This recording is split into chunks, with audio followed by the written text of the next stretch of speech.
Welcome to the Small Business Sessions podcast from Enterprise Nation's Business Connected training program and our partners Vodafone Business, Constant Contact, Dropbox and JP Morgan. In this week's episode, I'm joined by Elyssa Desai. Elyssa is a mindset expert, speaker and coach who guides business owners and others through their "what am I doing with my life" moments. A huge focus of her work is helping individuals to understand and reprogram their mindset so they can confidently achieve their dreams.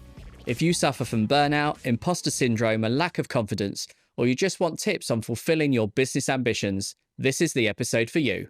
Well, Elyssa, thank you so much for joining me. Looking forward to our chat. Thank you so much for having me. No problem at all. So let's start at the beginning. Do you want to say what it is you do and how you got to that point? Yeah, of course. So I'm a mindset expert, speaker and coach, and I guide people through their "what am I doing with my life" moments. A huge focus of what I do is helping people with their mindset, because through my own journey, I've really realised it's just at the core of everything that we do. And it's really important for business owners, I found too. So, gosh, where to start with my journey? I think, going back to being at school, I just never really found a passion, went into university, knew the degree wasn't the career that I wanted to do, kind of fell into unfulfilling job after unfulfilling job. And I don't know whether anyone can resonate with this, but I kept having that feeling of like, there must be more to life. And I, looking back now, I realise how impacted I was by fear, by lack of confidence, by self-doubt.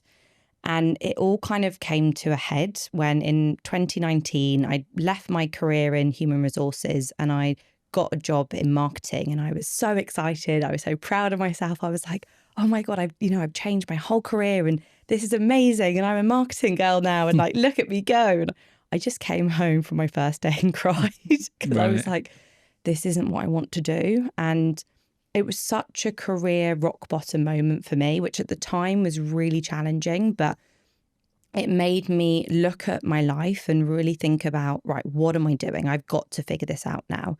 I knew I wanted to help people. I always wanted to work for myself.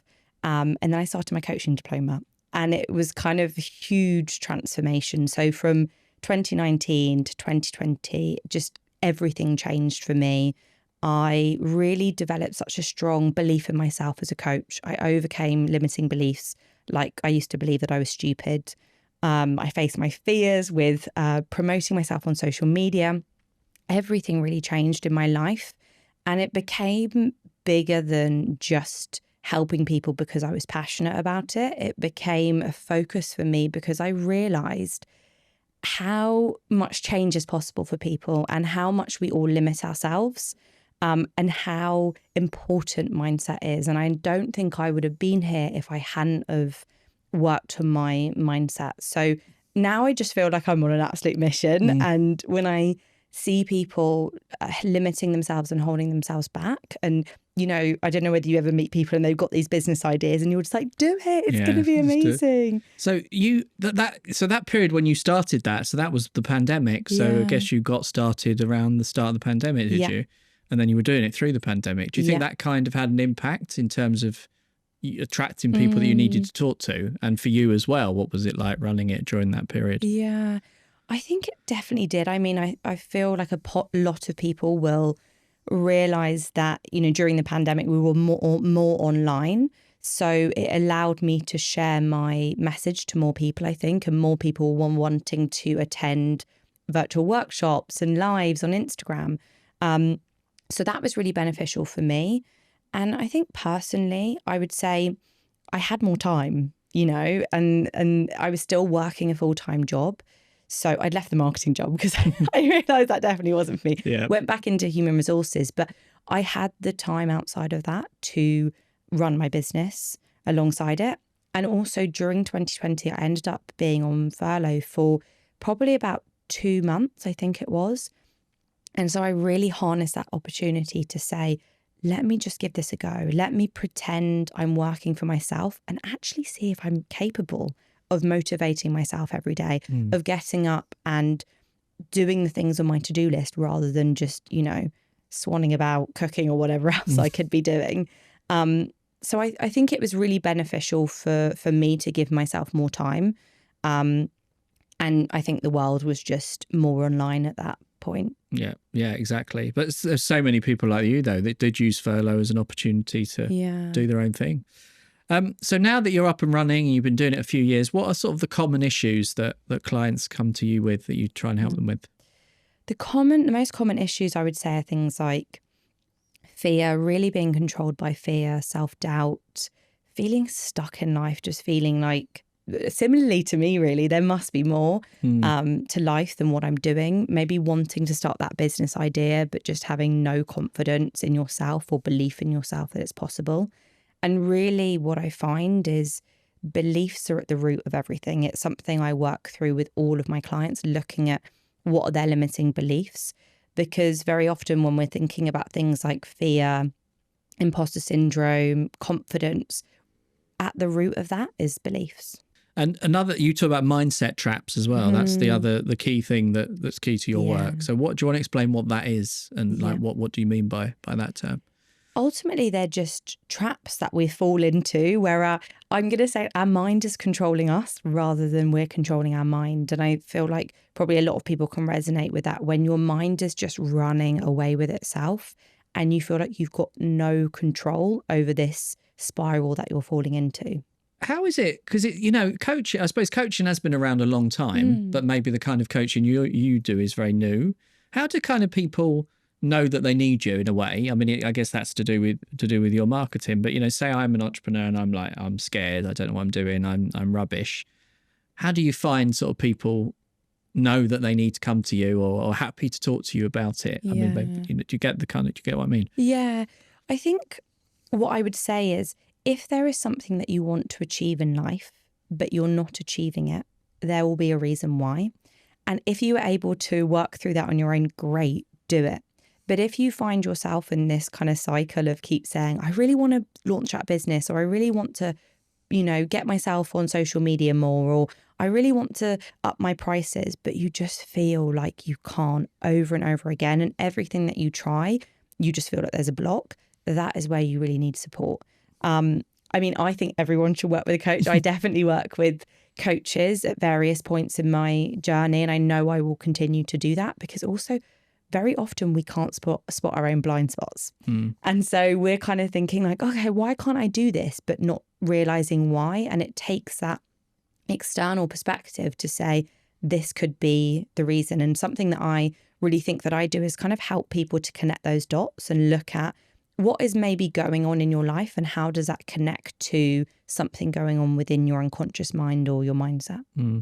I guess you got to also convince some people to talk about it as well, because they might feel a bit uncomfortable talking about it to somebody else. I guess is that quite a big issue you have to you deal with. I think a lot of people maybe just want to say it's fine, life is fine. And I was there, I was like, my life is good, but I just had this feeling that it could be better. And I think it is scary and daunting. And very often I say to my clients, we're kind of shining a big light on those areas that we don't really want to shine a light on those areas that we kind of just want to keep secret. So it is scary. And I think one of the things that I really pride myself on is creating that supportive environment where people do feel safe to share and that they can be listened to and heard and really seen in whatever they're going through at that moment. One of the big issues for new entrepreneurs, particularly, well, even established ones, is the old imposter syndrome. I know I've had it myself. So that's super common and you hear it, it's a thing everybody, maybe doesn't talk about. That's the problem. But what are you first of all kind of want to explain what it is and what are your tips for dealing with that as a business owner? Yeah, I so agree with you. I think many more people than we realise deal with imposter syndrome, and I've worked with clients who on the surface you would think were kind of, brimming with confidence and feeling incredible about what they're doing, but they're really struggling with imposter syndrome. So I think it's important that more of us share what we're experiencing at any point. But imposter syndrome can be experienced as things like perfectionism, fear of failure, fear of success, lack of self-esteem, lack of confidence, really just worrying that you're kind of going to get found out. That feeling of like, everyone's going to realise that I'm actually rubbish at this and I can't do my job and everything's going to kind of like implode and everything's going to be horrendous. That feeling of that really daunting feeling that can be extremely overwhelming. So when you get clients saying that to you, what kind of tips do you give them? Is one of them don't go on LinkedIn? Because sometimes you look at LinkedIn and you see these, mega influencers and they're like getting up at 4 a.m. and their life's amazing. Everyone's having a great time. That probably isn't a tip, but is that doesn't help, does it? That kind of stuff. Not at all. And I've definitely been there. I mean, something that I laugh at looking back is before I launched my business, I wasn't really on social media. So I was like naively thinking that I was going to be like the only young coach in the world, maybe. Got onto Instagram and realised like, oh, there's millions of young coaches. Really went into the comparison spiral. And I think this happens a lot on LinkedIn too and other social media platforms. And I would really advise people, curate your feed, curate what content you're consuming. Whether that is not following people who kind of trigger that feeling in you, or, I don't know if you can do this on LinkedIn, but I know on Instagram you can mute people so you can continue to follow them, but just not see their posts. Because very often with social media is you're not in control of what you see. So you could already not be feeling too great. And then you're scrolling on that feed and you're seeing something that you don't want to see. And it just really causes you to go into that complete comparison spiral and having all those imposter syndrome thoughts. So that is definitely a really great tip. I would say looking at your beliefs, looking at what is at the core of what do you believe about yourself, about your success. Do you believe that you're not good enough? Do you believe that no one's going to want to buy from you?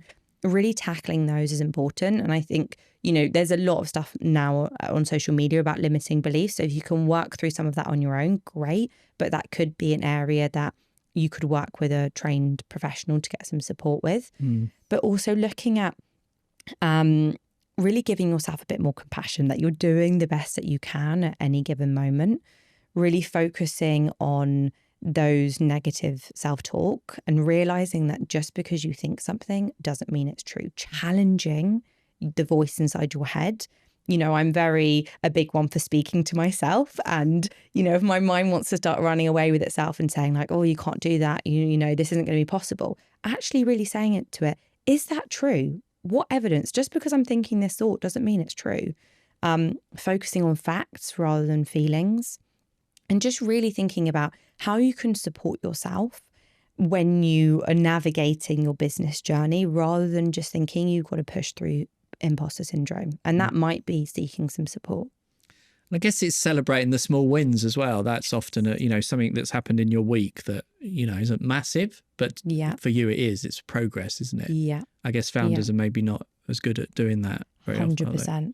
100%. I think it's so easy to focus on what isn't going well. And, we've all got the negativity bias to varying degrees. So it's kind of how our brain is wired. Yeah, exactly. Yeah. It's how our brain is wired. So doing some things to think about how can you focus more on the positives each week rather than what you haven't done or what someone else is doing compared to you. Mm-hmm. And what about burnout as well? I mean, that is it's a similar thing about how knowing when you're doing too much or not doing the right things. Is that a common issue you deal with as well? Definitely. I think burnout is such a common thing that entrepreneurs experience, unfortunately. And when I'm talking to people about burnout, I'm really thinking about two key focuses. The first one is, how do we actually get you back into a regulated state and feeling better within yourself? So things like resting, things like setting boundaries, really looking at how can you fill up your cup and regulate your nervous systems through, for example, breathing techniques. And then on the other side is getting to the root of what actually caused your burnout. Because the stuff that I've just shared, that stuff is really great. But actually, if we don't look at what caused you to go to burnout in the first place, you could end up there again. So understanding, is there something that you believe that is impacting your actions? So just so you're aware, all of our beliefs impact our thoughts, our feelings, and our actions, and therefore our outcomes. So if you're believing that you need to work day in, day out, every single waking moment in order to be successful, the chances are you're going to feel that pressure of just never giving yourself a break, which could then lead you to burnout. And so you could set boundaries, you could give yourself more rest, but if you don't tackle that core belief, you might end up feeling that pressure again to, I've got to work more, I've got to be on nonstop, I can't take a holiday, I can't take a break. And then you're going to probably, find yourself in those same feelings again. Big thanks to Vodafone Business for sponsoring this podcast. VHub from Vodafone Business has supported over 1 million SMEs, providing expert advice on a range of topics that matter to small business owners everywhere. Access VHub for a free one-to-one consultation with an expert advisor and get support tailored to your business. Book your free consultation with a VHub advisor today. Find more details at vodafone.co.uk/VHub.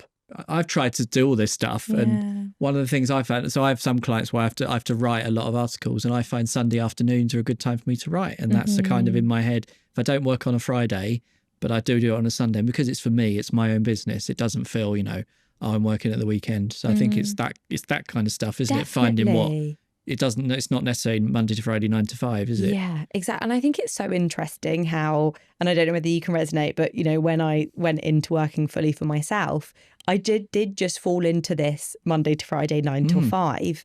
And actually deciding, how do you want your week to work for you, knowing that you have the freedom. Okay, you might have clients or things that you do need to show up for, but in and amongst that, where do you want to give yourself the time? And I started a master's last year in psychotherapy, which is one weekend every month.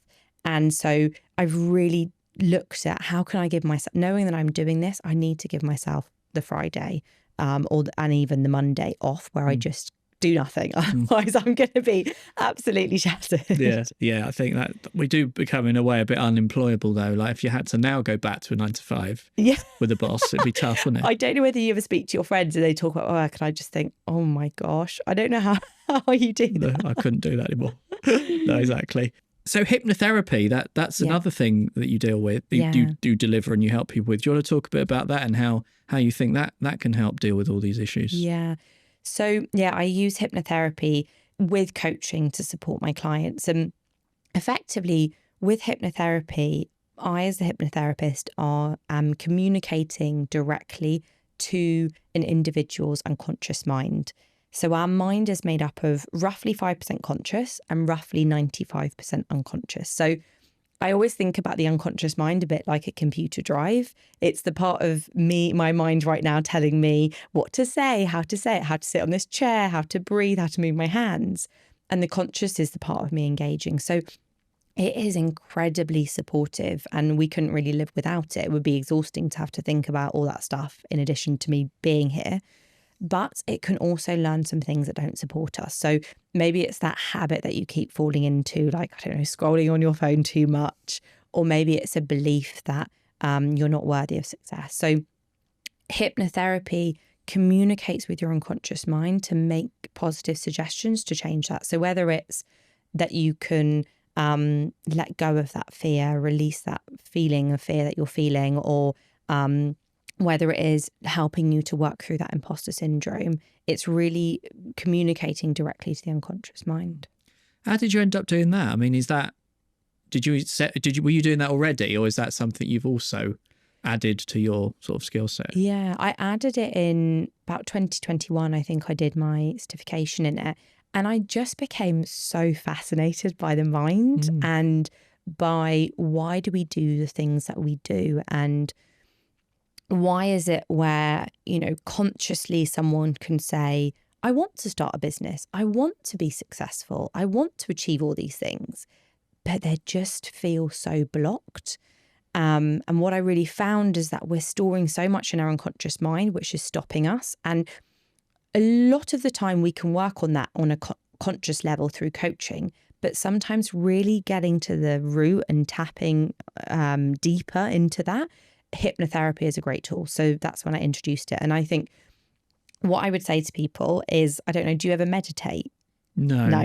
I don't meditate either. And I actually find it really difficult to meditate because I've tried. And I think I've had the similar. Yeah. My mind just doesn't switch off. I'm thinking about what I'm having for dinner, what I said yesterday, all that other stuff that I'm thinking of. And when I tried hypnotherapy, I was like, wow, completely switched off for 25, 30 minutes.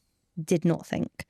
So I would really encourage anyone who maybe is a bit skeptical, who, maybe has tried meditation and they find it really difficult, to try hypnotherapy and see if that works for them.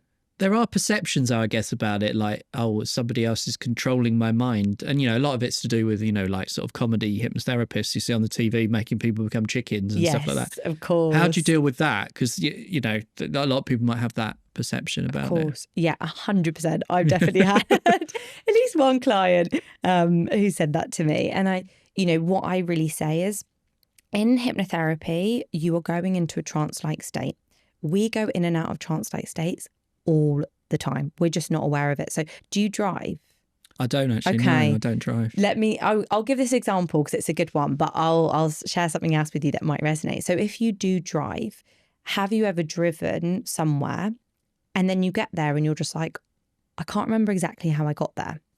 And it's because that route is just within your unconscious mind. You've driven it so many times. And if you don't drive, think about those things that you do on autopilot where you just do them. For me, a big one is locking my front door. I don't know whether you ever have this. Yeah, but and then you're like, did I lock it? Exactly. Yeah, and it's true. You did lock it, but in that moment, consciously, you were thinking about something else. And it just happened because that action of locking your front door, putting the alarm on, whatever that process is, you've done it so many times, it's in your unconscious mind. So you're in that state, you're fully in control. Yeah, when I'm sharing these suggestions, these positive suggestions, it is really up to your mind what it takes on and what it doesn't. So I really hear those kind of worries about it, and I would encourage anyone to try it with someone that they feel that they can trust and they feel safe with. And maybe if they are a bit concerned, see if they can build up a relationship with that person before maybe launching into a hypnotherapy session. So with some clients, we might do some coaching and they can get to know me first before then we'd use hypnotherapy. Oh, that's really interesting. So you're an Enterprise Nation advisor member, which is, for those that don't know, is experts can join Enterprise Nation as an advisor and deliver support through the website. So do you want to talk a bit about that and how has that helped your business? Yeah, it's been such a great experience for me, and I've just been getting involved with as many opportunities as possible. I've done lunch and learns, I've delivered workshops and, kind of practiced them to see, is this something I want to roll out more widely? Is this helping business owners? I've created some social content and now on the podcast. So it's been such a great way for me to build my experience and get my name out there more. And for anyone listening, I would say just get involved with as many opportunities as possible, and also ask. The reason why I ended up creating some social content is just because I said, hey, is there anything else I can get involved with? And they were like, yeah, why don't you create some content? So I think it's a great way to connect with other business owners and really promote your services and try things out as well. I think you're right, because I think a lot of people join membership organisations and go, okay, I'm paid now. Come on then, give me stuff. Yeah. But, you've got to be active, haven't you? You've got to be an active member. And like you say, just ask, what can I do? How can I make the most of it? Yeah. So, that's a really good example. Get involved, advisors. You're also a fellow podcaster, so you've integrated sort of podcast into what you do. So do you want to talk a bit about that? Feel free to give it a plug. And what are your tips for podcasting? My tips for podcasting. Okay, what is my first? Okay, my first tip is to start it as a season, because I mean, I really admire anyone who does weekly episodes, but I think in the beginning, if you're building something and you're planning every episode, recording every episode and editing every episode on your own, it's quite a lot of work and it can feel quite overwhelming. So I would really advise people to start it as a season so you can put it out there, get something out there and actually get feedback from other people, but also for yourself. See, what do you enjoy? What don't you enjoy? What is working well? What isn't working well? And then you can learn from that, and then you can put another season out there. And then, if you do want to make it weekly at some point, go for it. You can do that later down the line, but at least this allows you to just get something out there. And I guess that leads on to my second point, which is actually just kind of just get on with it in the nicest possible way. Yeah. So my podcast is called What Am I Doing With My Life with Elyssa Desai. Great Kind of title. says what it does on the tin. It normalizes not having everything figured out. And for so long, I was sitting on the idea and I really wanted to do it, but I was kind of going back and forth between, do I film it in person? Do I film it on Zoom? What's going to be better? Let me find a studio. But, just that when you kind of get frustrated with yourself. And in the end, I just thought, let me just start easy and get something out. Otherwise, I could be in this place of umming and ahhing forever. So I started on Zoom. The second season, which is out now, I actually recorded in person, which I loved and which was a new experience for me. But I would just advise, just start easy, get something out there, get feedback and learn from it. Would obviously agree. This is season 7 of the Small Business Sessions and we're in a studio. So I completely agree with all that stuff. How do you find it though? I mean, it's hard to kind of say, oh, that podcast has led to a client but it's such a nice medium, isn't it? I mean, I would say that, but it is, isn't it? It's quite a personal medium, isn't it? That you can really get into. Well, they're listening, aren't they, in their ears? So Is that what you find, particularly with the kind of stuff that you do? Definitely. I think, people hear your voice, people get a feel for you, just by your tone or if they're able to see the footage. And, I've had people who've said, it was just so nice to hear your journey. And I think this is a really big one for business owners and entrepreneurs is share your journey. People want to hear your journey and people really resonate with that. And I think there's something very common where we look at people and we just think, right, they've got it all figured out. Look at them being successful, doing all these things. And when I started to, through my podcast, I shared my journey about all my ups and downs. And people were then coming and having sessions with me and they were like, yeah, I listened to your podcast and the fact that you had no idea for such a long time and it really resonated. And I was like, that made me feel just even more passionate about what I do. So, I mean, I would recommend it for anyone. And I think it's also really great to build your confidence. To get in front of a camera as well can feel a bit daunting in the beginning, but taking those baby steps can really build it. And just finally, I mean, you've given so many tips, but if you had to summarize everything we've talked about, if people wanted to take away a couple of key points in what you focus on, what would they be?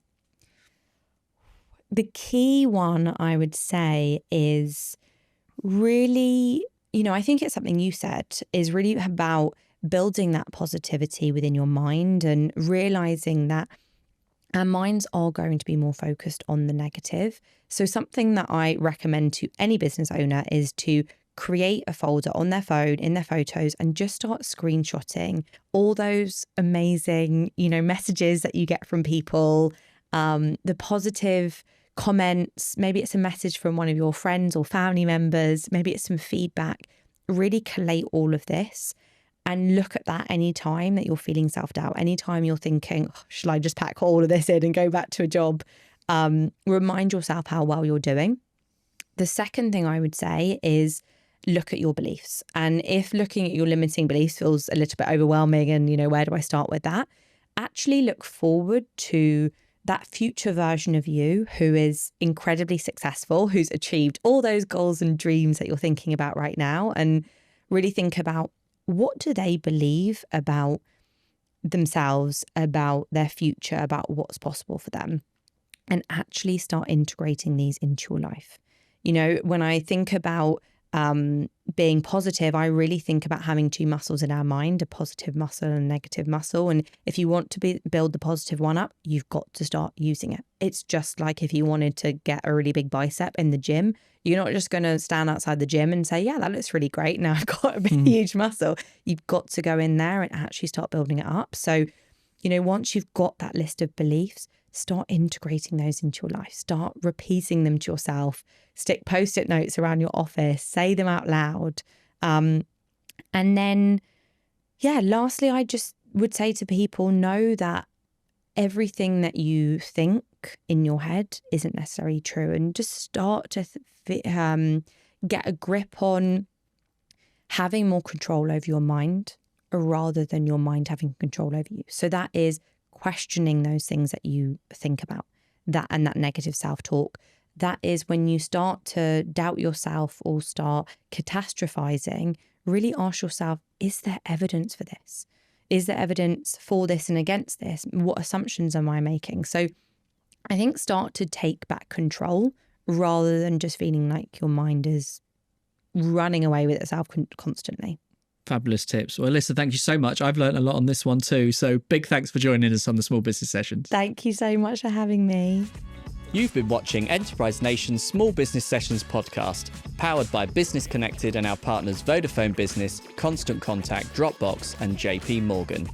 If you've been inspired during this episode, head to enterprisenation.com/business connected to register for webinars and to access free business training. Don't forget to like this video and subscribe to our channel, and we'll see you next time.